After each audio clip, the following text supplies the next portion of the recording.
Hello, it's Jamie J. I'm the CEO and founder of Bottleneck Distant Assistance, where we help stop the bottleneck in your business. This is Live with Bottleneck, and I'm really excited to be talking with Sara Sabin all the way across the pond in the UK in London. And it's the beauty of technology now. I get to talk to people from all around the world where we may not have had the opportunity before. But I'm excited to chat with you and have a great conversation. We're going to be talking about leadership as an entrepreneur, how to use it to get to the next level in your business. So I'm going to go ahead and do the quick little cool intro that our awesome video editor created for us and our team with all the graphics. We'll be back to you to get started in about 38 seconds.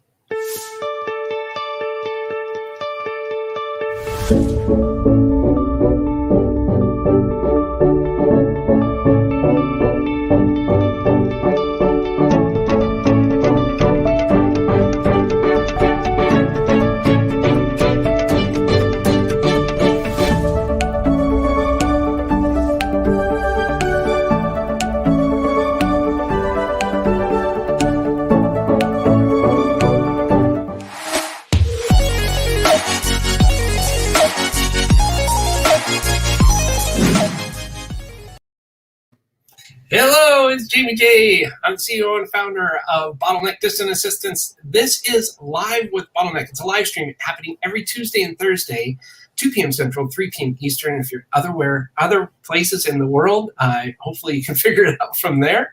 And what we do here is we help you stop the bottleneck in your own business by bringing on people that can really help share some incredible knowledge with you to hopefully help you overcome those hurdles or those obstacles or stop those bottlenecks that keep so many of us down or in the trenches, so that we can kind of get up out of those and have some fun and do some good business. So today we're going to be talking with Sara Sabin. She's the CEO and founder of Sara Sabin Transformational. The topic of discussion today is leadership as an entrepreneur, how to use it to get to the next level in your business. And why, oh why, is Sara going to be able to help you stop the bottleneck in your business? Let me tell you.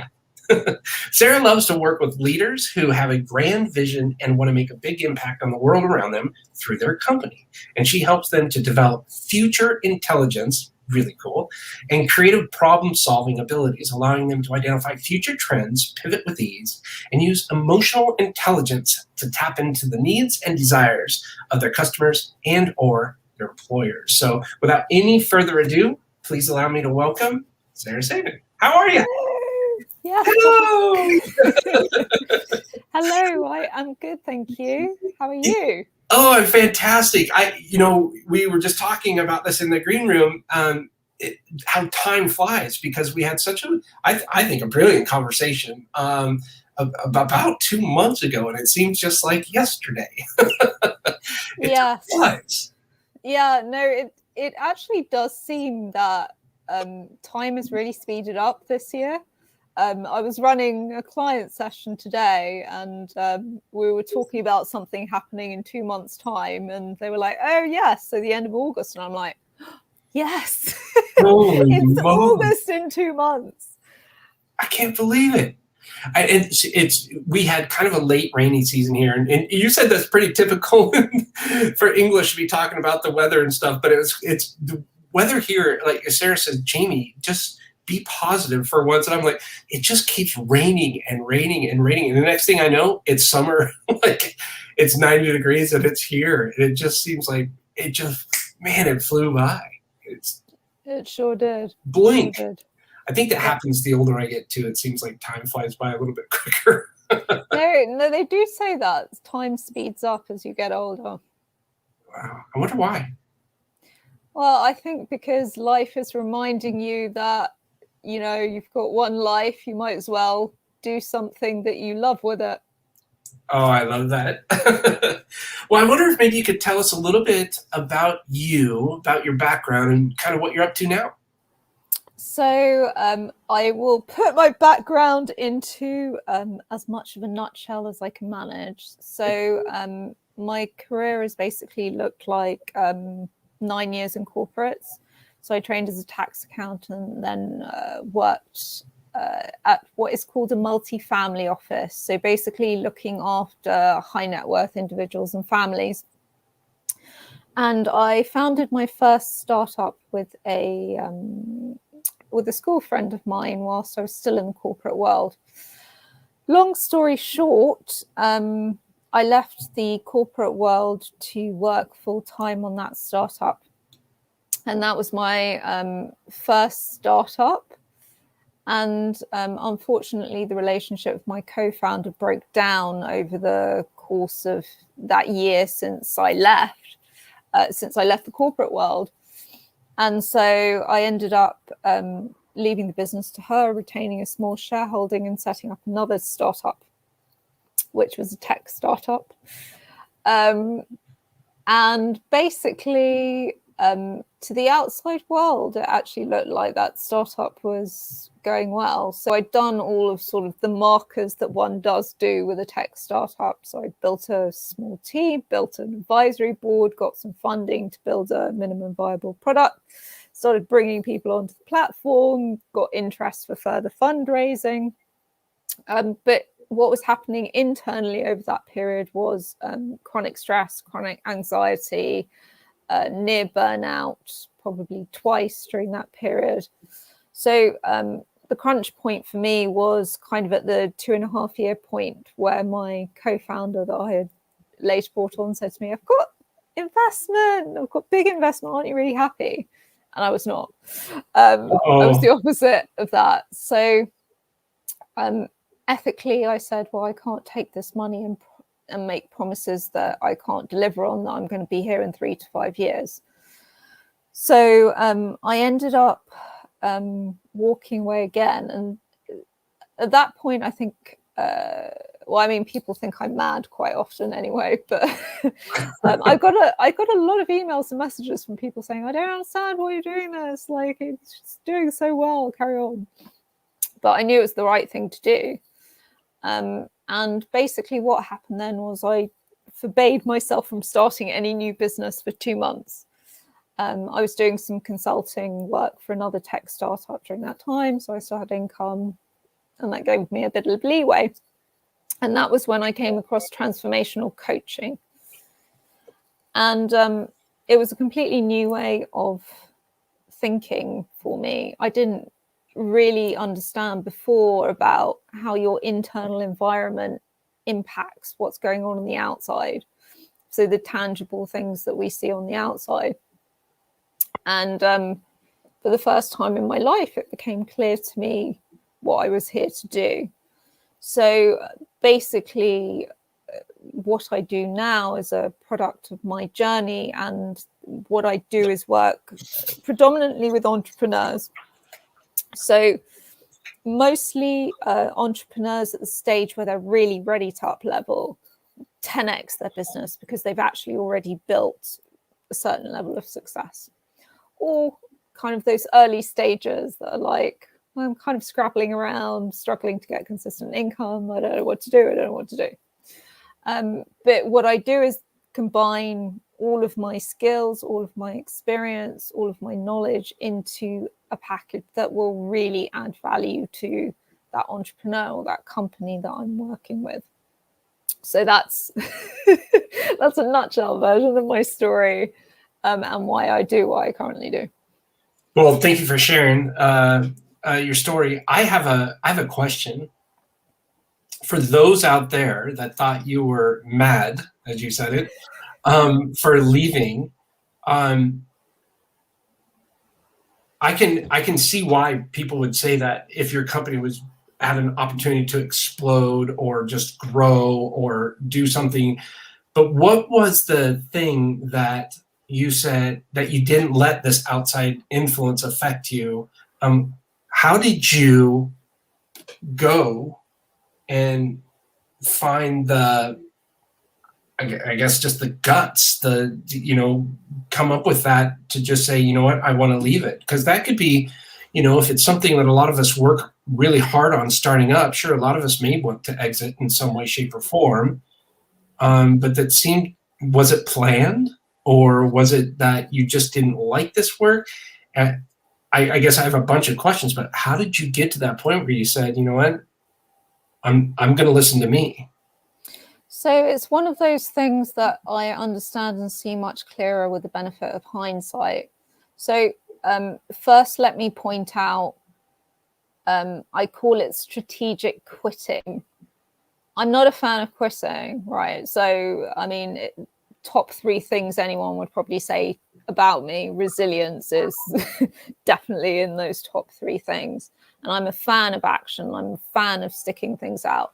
However, the point I'd got to in my life was, why waste time sticking out the wrong things that you know at a gut level that you started for the wrong reasons, and you know that every single day has been a battle. So let me go into that in a little bit more detail to make it a bit clearer. The reason why I'd started that tech startup was because it was a vanity project, because I was like, I want to be a woman in the tech industry. I want to show my former co-founder how brilliant I am, etc. All of these are very ego-based reasons. There was no sort of deeper connection to what I was doing. No passion. There was no real why behind it. And consequently, every single day was a struggle. And don't get me wrong, you're running any business, you are going to meet with struggle. You are going to meet with down periods. You are probably going to go through some sort of anxiety over the course of running a business. But I believe that everyone knows at a gut level whether it's worth it or not to see something through. And I knew that this was not worth seeing through and that I could do better doing something else. Now, the hard thing was at that time was I didn't know what that other thing looked like. It was only when I sort of let go of the need to know everything and to know what direction I go in, and I stepped into the uncertainty, that's when things became clearer to me. And you know, it's whether it's a good decision or a bad decision to walk away from something, it will never ever be easy to walk away from something that you've spent years building. But we need to understand whether it's the right thing to walk away, or whether we need to stick it out because we're 100% committed to it. And I was never 100% committed to it. And it's given away in the language, the way that you talk about something. Oh yeah, most tech startups don't work. Oh yeah, we'll just raise some funding. Oh yeah, we'll just, you know, there was never any fire behind it.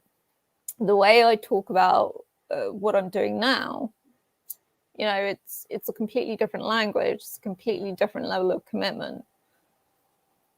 I hope that answers your question. It does, and because I think the reason why I think this is really important is because I think a lot of people may struggle with something very similar. They get into this because it sounds sexy, you know, tech, women in tech, you know, running this, and you know, oh, it's awesome, you know, because a lot of times, in my belief, we're driven by perception. Movies or, you know, whatever, but you don't see all the work that goes into that. You don't see all the struggles that come along with that. And a lot of people, oftentimes people do this on social media. They show all the things that they're having fun with and good. And, oh, I traveled here and I did this and hey, look at me here and all that stuff. But they don't show you know, the late nights or the long weekends or the deal that was lost or the, you know, the challenge they had with a colleague or a coworker or a vendor or a client. You know, none of that is really out there because that's not real sexy, right? Like that's not, ooh, you know, you want to see all the good stuff of business. But to attach yourself with something that has potential to be incredibly successful financially, you know, money-wise, a lot of people stick that out, like you said, for ego or for other reasons. And I'm, you know, I look up to people like yourself that realizes that something wasn't, you weren't 100%. So was it a series of things, or was there something that you finally said, that's it? You said you took that step out into uncertainty. Did that happen? Was there one time something happened that made you do that, or it was a culmination? So it was an accumulation of a good few months. And I think it sort of started with maybe about 8 months before. So again, I was kind of, for the second time, near burnout, managed to pull myself back from the edge of it. I look at success as a holistic thing. Now, don't get me wrong, I'm not saying that, businesses shouldn't make money. I mean, you're not a business if you're not making money. Right. Let's call a spade a spade. But there are other things that contribute to the bottom line more than we could ever give them credit for.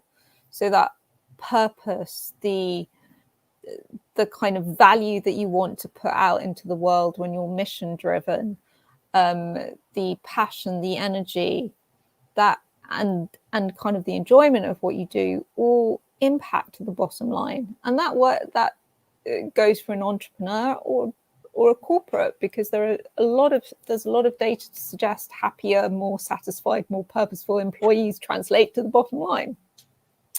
So when I'm actually I've lost my train of thought. What was the original question, Jamie? Well, it was there a certain set of certain things happen, or was it one sign where you just said, I'm stepping up?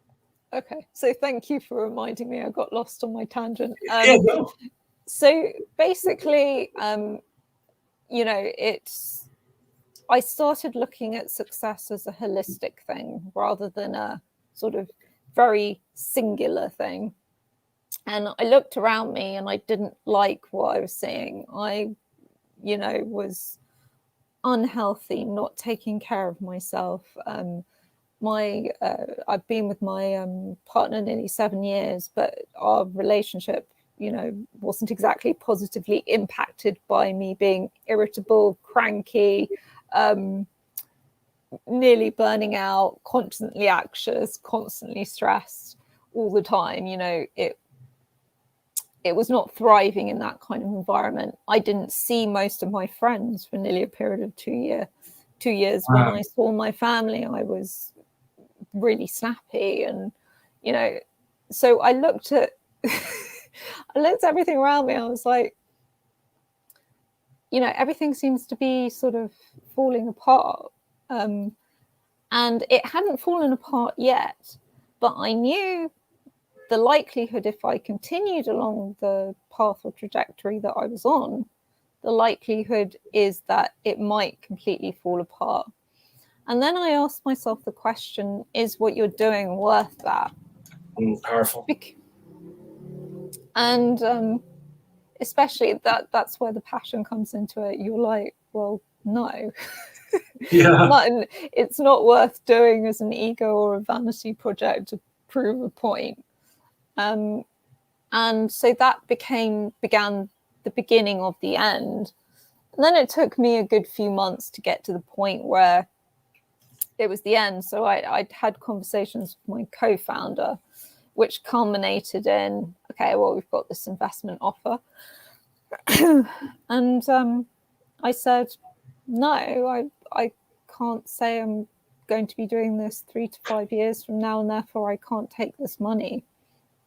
And if we don't take the money, then we're not going to get to where we want to go to anyway. So I'm ready to call it a day. You tell me what you want to do. And then he had to go off and do his process as well. And that was that. Did he stick it out there, or no? Not without me, no. Yeah. So that's a big decision. Yeah, it was a big decision. But you had to do what was right for you. Yeah, absolutely. And I knew it was the right decision. And I didn't really tell people in advance of doing it, really. I mean, apart from maybe a few people who had seen the impact that it had on me and weren't going to be like, oh, no, you should carry on and have a nervous breakdown. I think it was kind of outsiders. So kind of people that were using the platform. After I sent an email out to everyone concerned, I got quite a lot of responses back saying, "Oh my God, what happened? I loved what you were doing," etc., etc. But by that point, I'd already made the decision, and I knew it was the right decision. So you took some time, kind of went on a little bit of a hiatus there, post stressdom, and found your way into. How did you find something you were passionate about? So I discovered it for myself, and completely by accident, because coaching was something I was really resistant to calling myself. For some reason, I'd always been very resistant to it. And then something just clicked. You can find that things just click if you clear the space to allow it to happen. And actually, through discovering transformational coaching, that started or accelerated the process of transformation within myself as well.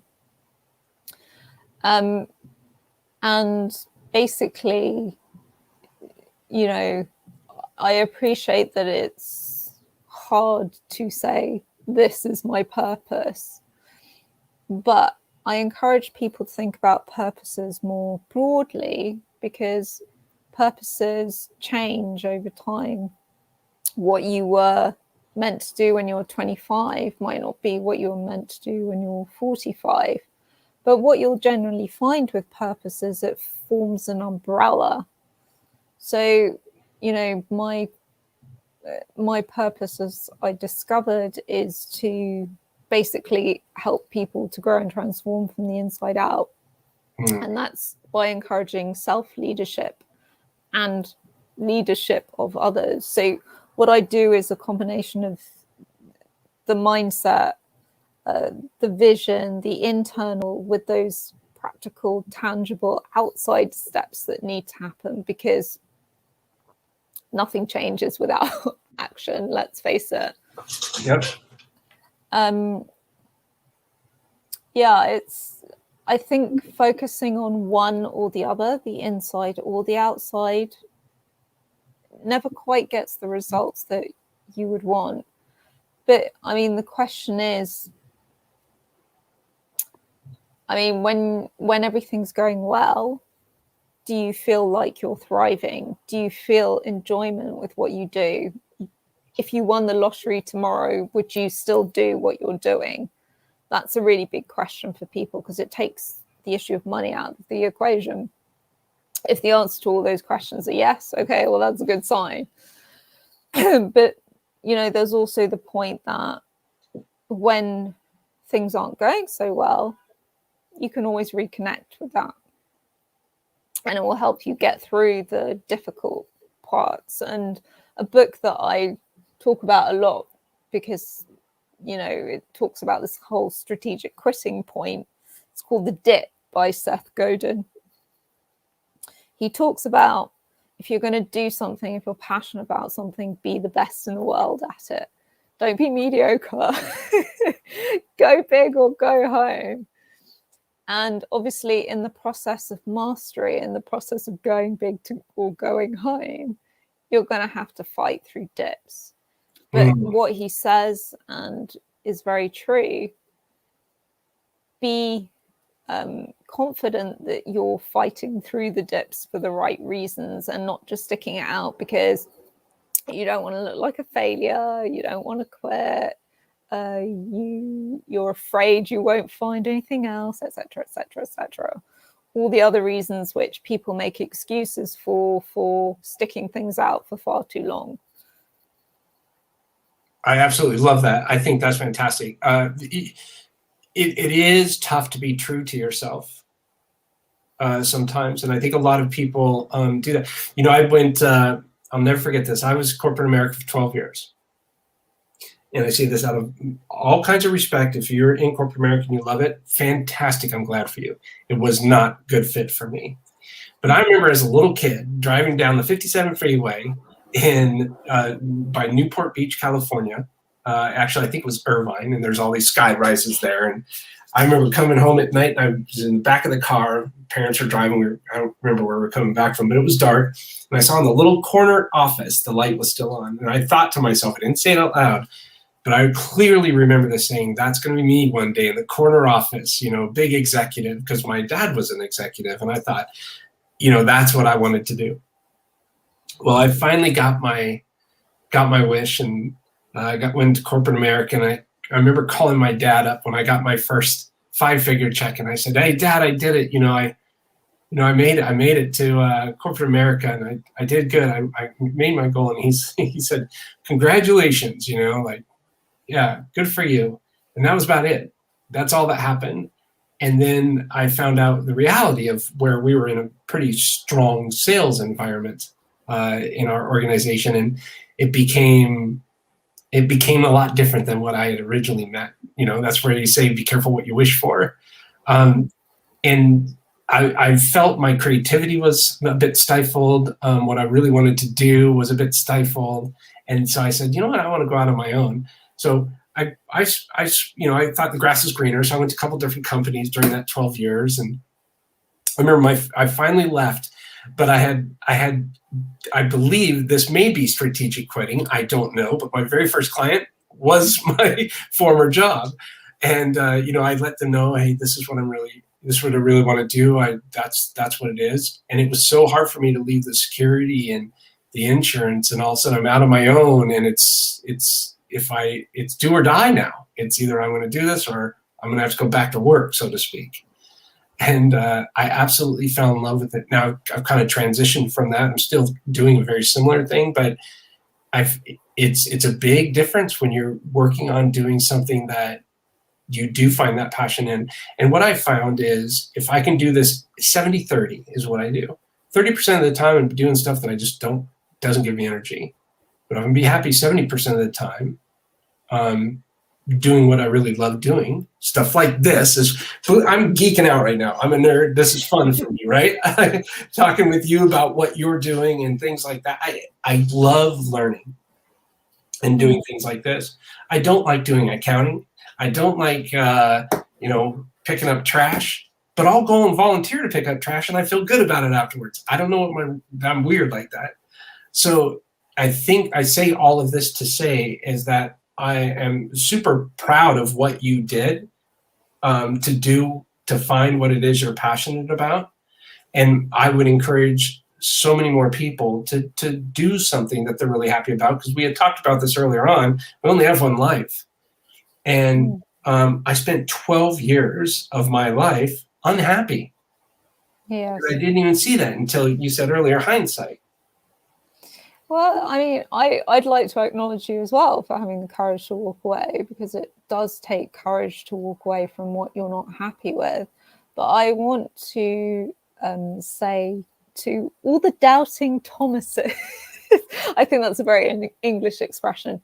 If you're in doubt that you can, turn purpose or passion into profit, you're wrong. I mean, people do it all of the time. You just need the commitment and the resilience and the right support to see it through. Because at the end of the day, it comes down to, do you want to make this work or do you not want to make it work? And it's as simple as that, really. And I say simple, a lot of people say to me, oh, well, business is difficult. Yes, it is difficult. Really? I'm not taking that away from it.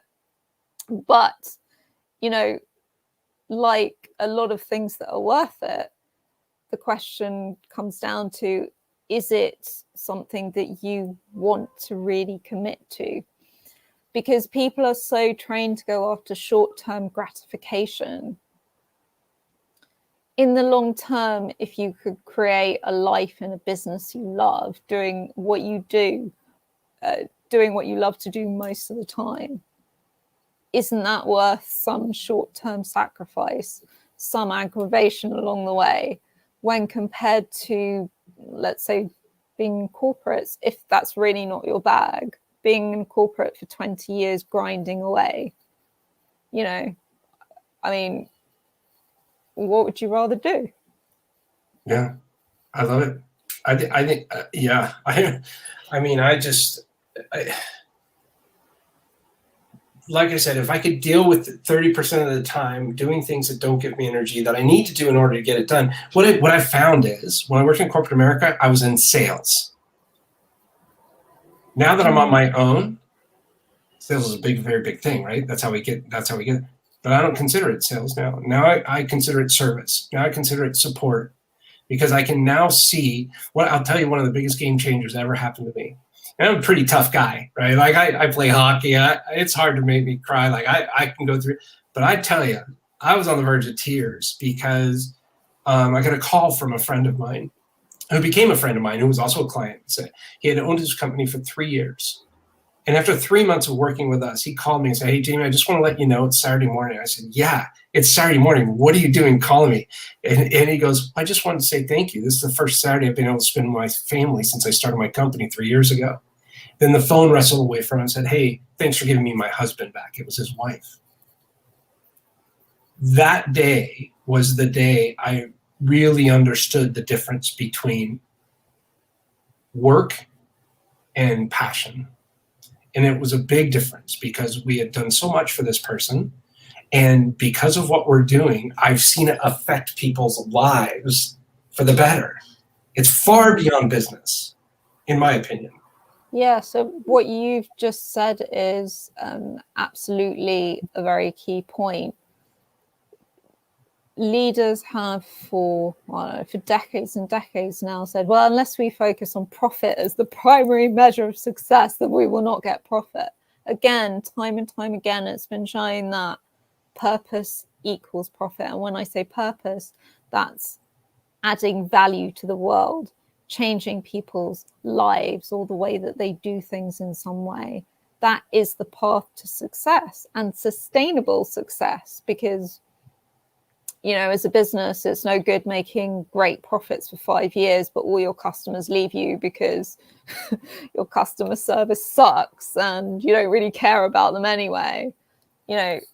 Sustainable business, where you care about your stakeholders, that's the key to long-term prosperity anyway.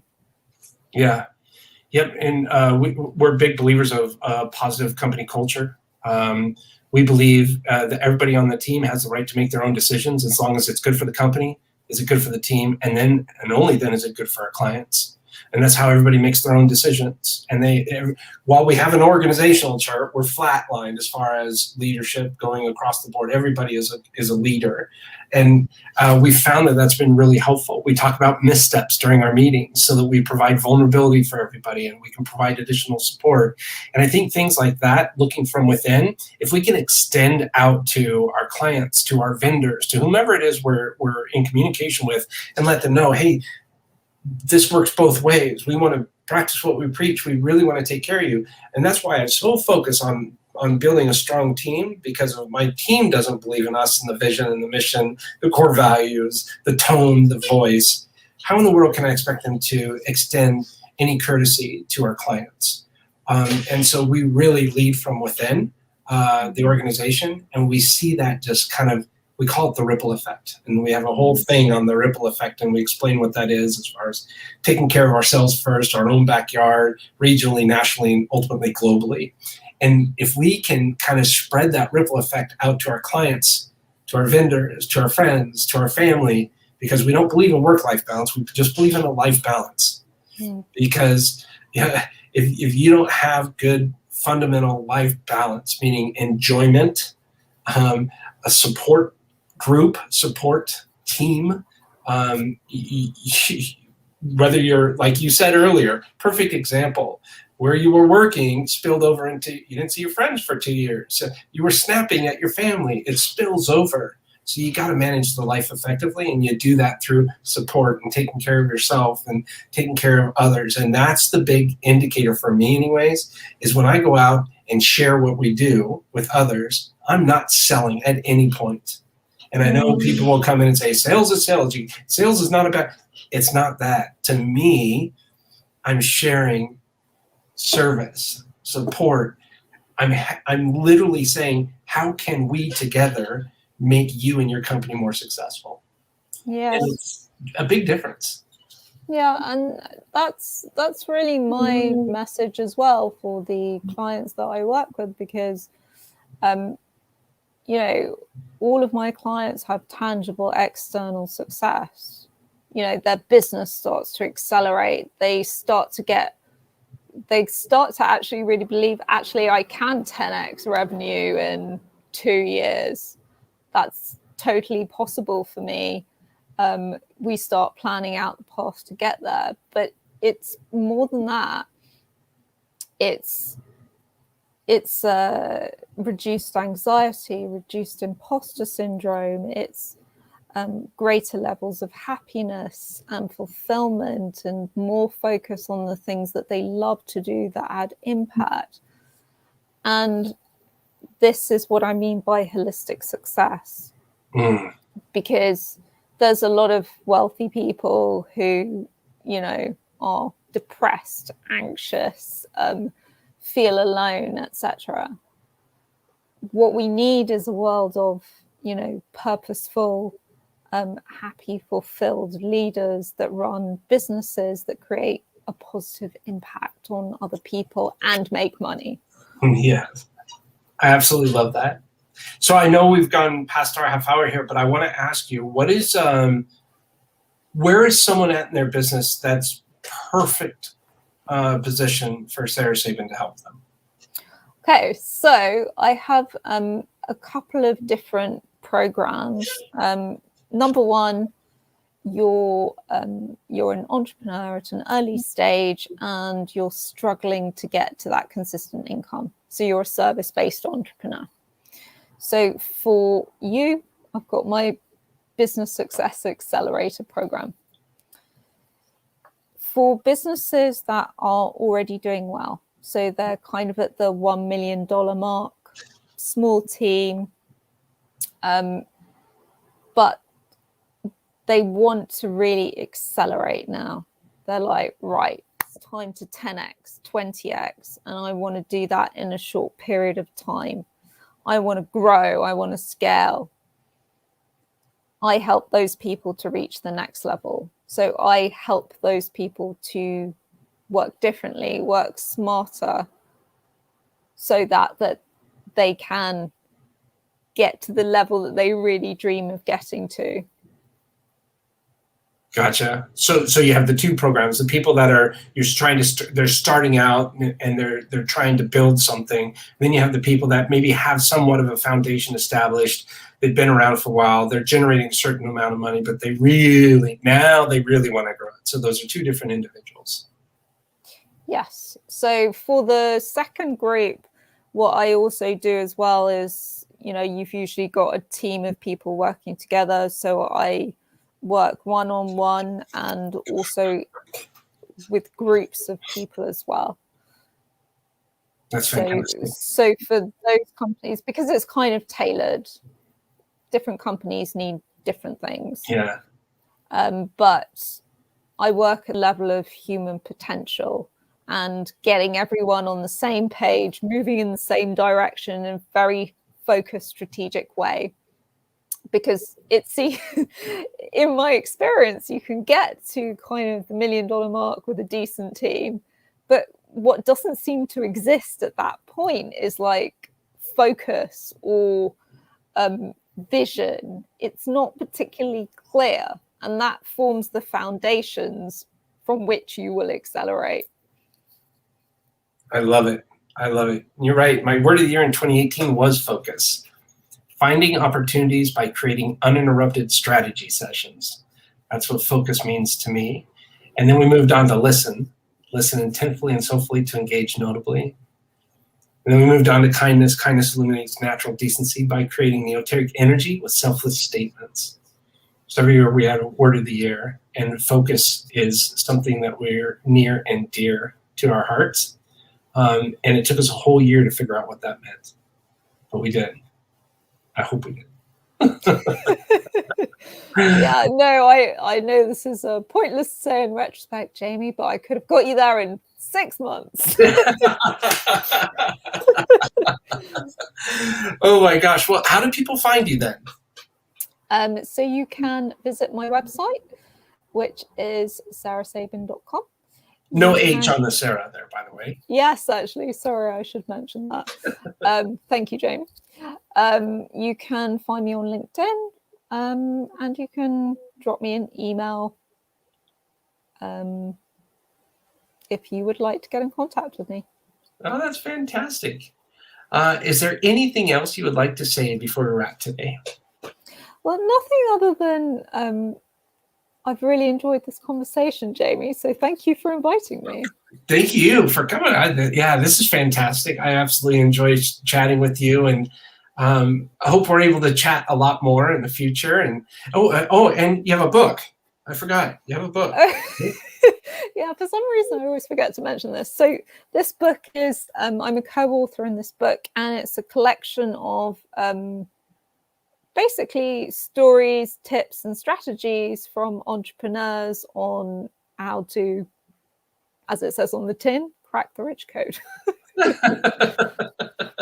Well, that's fantastic. So they can go, and is your book on your site too, as I would imagine, sarasabin.com? Do you know what it isn't? I'm in the process of doing some updates to my website, but you can, if you click on that link, buy it through Amazon. Oh, fantastic. Okay, so that's on Amazon there. So Cracking the Rich Code by Sara Sabin. And congratulations for getting a book out. I'm writing one right now, and it is flipping not easy to write a book. Lord. No, do you know what? Like, chapters are actually fine. So I've written 2 book chapters for 2 different books. And I write regularly for Entrepreneur Magazine, The Fast Company. But for some reason, the thought of actually writing a whole book myself is a more daunting prospect. Yeah, it started last December. It comes out in September. We're going through the revisions right now, and it's nails on a chalkboard for me. Painful. Well, good luck with that, Jamie. Oh, thank you so much. All right. Well, anything else? No. Oh, wonderful. Well, can you hold on just for a second and I'll wrap up for us? Absolutely.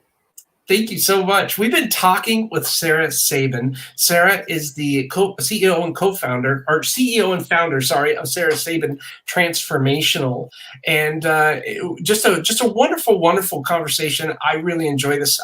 I love emotional intelligence. I love talking about this stuff. If you are looking to scale your business, to grow your business, if you're looking to get to that next level, I highly encourage you to reach out and go to sarasabin.com. And that's Sara with no H, by the way.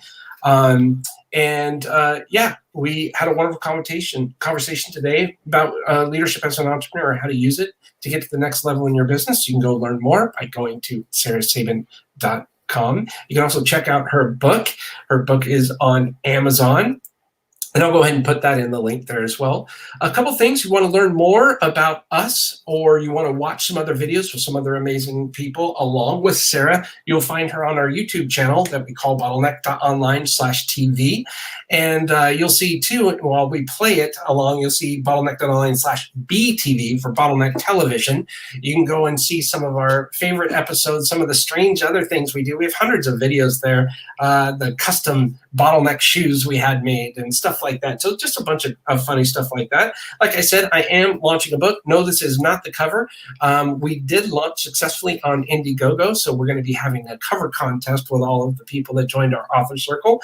It's called Quit Repeating Yourself. We're talking about build sustainable growth and a positive culture into your business model. That'll be coming out in the first week of September by New Degree Press, our publisher. So we're really excited about that.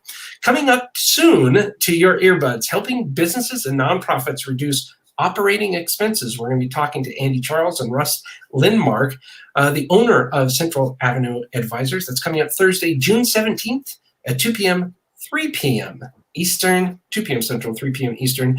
Join us for that one. That's going to be a lot of fun. So if you're in a business, you got a bunch of money going on out there, you're spending all the time, they actually help by contacting your vendors and reducing the costs that you're spending. So it's a pretty cool program that they have. So that'll be a fun conversation.